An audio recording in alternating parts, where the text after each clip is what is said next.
yeah, there's just certain color. I've always loved putting meaning into something that previously didn't have meaning or didn't have that type of meaning.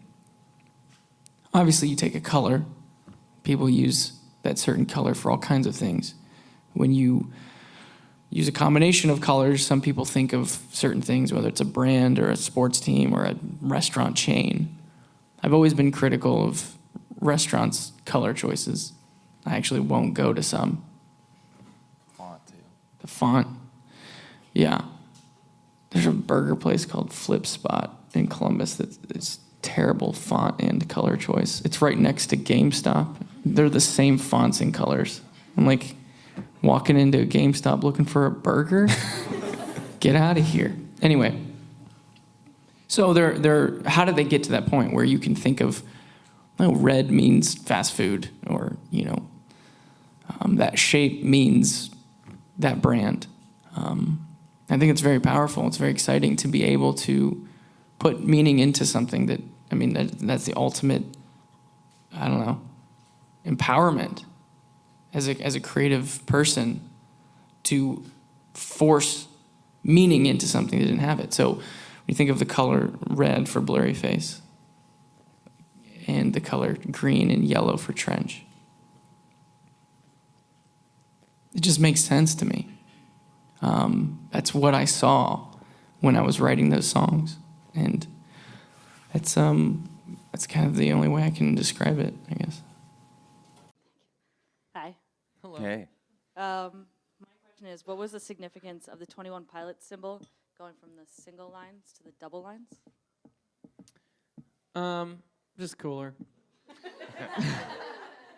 Can you imagine all this stuff that we do, and that's all? It's just cooler. It's just cooler, man. Yeah. No, we wanted to. I think the song "Jumpsuit" is pretty important to me. It's one of the first songs I wrote for the record. It's obviously the first song that on the record. And the lyric "Cover Me" was something that really stuck with me, meant a lot to me, and adding that extra layer of protection or insulation to the logo made sense with kind of this new batch of songs. I think that I really like taking something that doesn't necessarily have meaning and trying to fill it with meaning. Not just for everyone else, but for myself as well. There's something about when you give it meaning, it sticks with you. If someone comes up to you and says, "Hey, here's this word. Here's what it means. Make it your thing." It's kind of a little uninspiring, and maybe doesn't last as long. But when you discover, a certain band, a certain song, a certain lyric, I know for me, I discovered a lot of meaning inside of other people's music and other bands.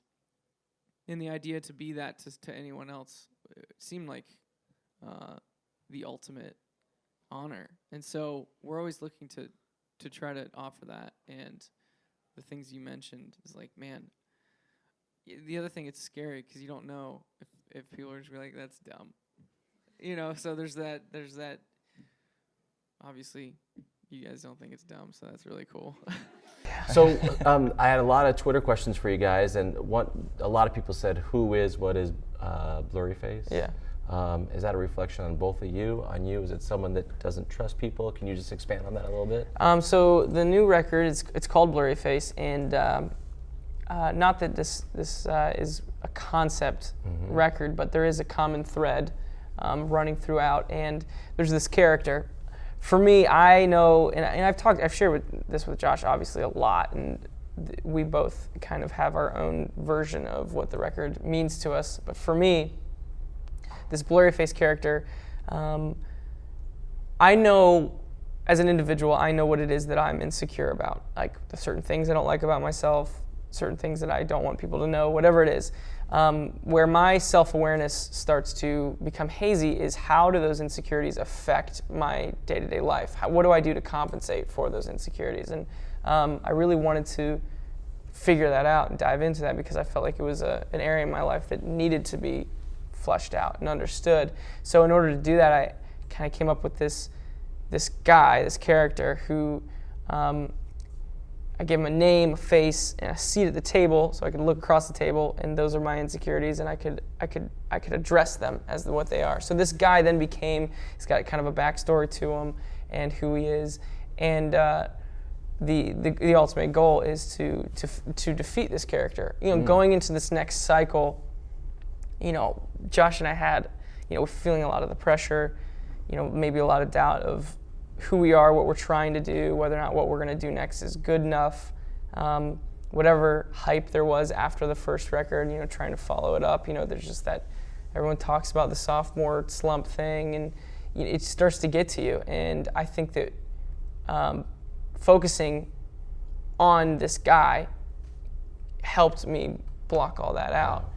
So in a live show, especially, but throughout the record, this guy is very present, and then he is defeated at the end. So it's something that I think that people could relate to as far as just things that they go through in their lives and insecurities they know that they have, and I think it's a good message, and it helped me focus on writing a record. So that's kind of who he is. Got it. Well, why did you pick the name Trench for this album? Because for me, it sounds like very tough. Why Trench? Yeah, we're always looking to be tough looking, even though we're not. And so we thought that trench was a perfect word to embody a couple of dudes that want to look tough. And I don't know, it just sounded good. Like, what represents Chlorine in the album?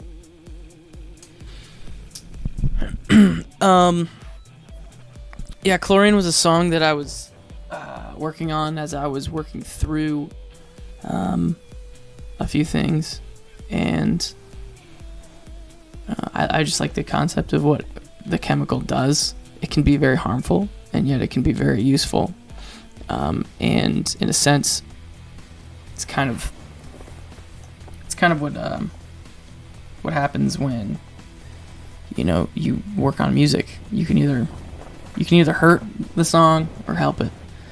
And so yeah, I just wrote a song with a bunch of metaphors that represent music, I guess. So Arya, it's been a little while. It's a reference of those 3 years since Blurry Face, like after that hiatus of the band. It's that? I guess in a sense it is. That is. It was actually that little BGV thing in the beginning was originally an interview that Josh did, and someone asked him, "Where are you?" And then Josh said, "It's been a little while."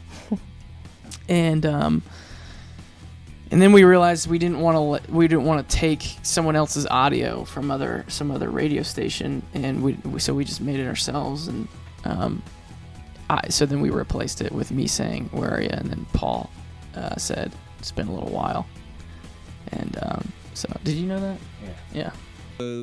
Good guy. Who's? Well, first and foremost, he's a cute guy. Yeah. And he didn't shave. We tried to get him to, but he was like, "Nah, man, I'm not about that." He said, if I shave, I'm gonna put more hair in my ears. And so we said, maybe don't then. Yeah, I mean, actually, he's a big advocate for if you shave body hair, it comes back thicker. If you think about a hair coming out of skin, like it's thinner, Yeah. right? And then when you chop it, you got the thick part, and then that comes up. Is that true? I think it was on the show Mythbusters, and they said that it was not true. Really? But maybe for some people it is, depending on how deep you shave. You get really So- in there? Yeah. But yeah, Ned's our friend. He's been asking us for a long time if he could be in one of our videos, and then we thought that this one would be the perfect time for him to kind of come around and be a part of it. And people seem to like him. Wow.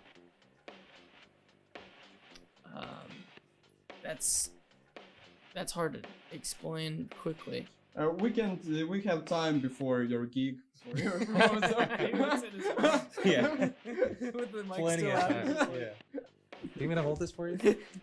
No, our record Trench is about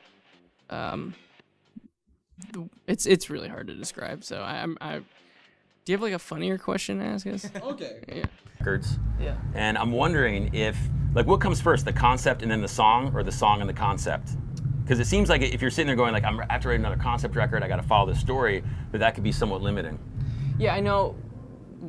The one thing about a concept record, we didn't want every song to be kind of a. You had to understand the concept to understand the song. You know, we didn't want that narrative to be a prerequisite to just enjoy the song for what it is. And so that's something that we always focus on and keep in mind. But at the same time, you know, trying to intentionally write lyrics and write songs that moves that narrative forward, that keeps people who care to be invested, to stay invested, to want to know how it ends, where it's going to go next. And I don't know, we've just figured out that those are our people. Those are the people we want to hang out with. People that really dive in and really care about the art of storytelling and the artwork and the colors and everything that goes into the song, not just what you hear. But it's I don't know why more bands and artists don't do it. Do you ever get lost with the lore, Josh? Do you ever get confused? Like when a fan asks you about something, you're like, I forgot how the story goes. I can't remember the timeline. No, I think there's more stuff in my life that I get confused about than that. Yeah. Drummers should have it all figured out. Josh man. knows all the lore. We know all the narrative like the back of our hands, but you don't know the lyrics that well. Yeah, that's his the, job. That's true. Well, that's what I was referring to, but I didn't want to embarrass myself. We have talked about, like, what if we did a whole tour where I played drums and Yeah. he sang? I'd pay to see that. I think I've I don't know. actually had I think I've actually had a nightmare about that. So Ned from the Chlorine music video, we're gonna CGI him into this. It's gonna look awful. Yeah, it might actually just be a GIF. I'm not really sure if we have the budget for that, but like let's just pretend he's here. Hey, Ned. So, how tall is he? How tall is the GIF? Like, well, you know, he's like So up we to can here. all look at the. Yeah, okay, I got it. Like he's right Here? here. Yeah, so his Okay. eyes are right here. What's up, dude? Copy. So Ned, I know he doesn't identify as a gremlin. Don't say that. I said I know he doesn't identify as a gremlin. Sorry. Is- She didn't know. Okay. Who are your parents? Are you in the dragon family? Is it like a never-ending story, Falcor thing? He's right. I can't believe that. Yeah. Yeah, Wow. he's right. All these years.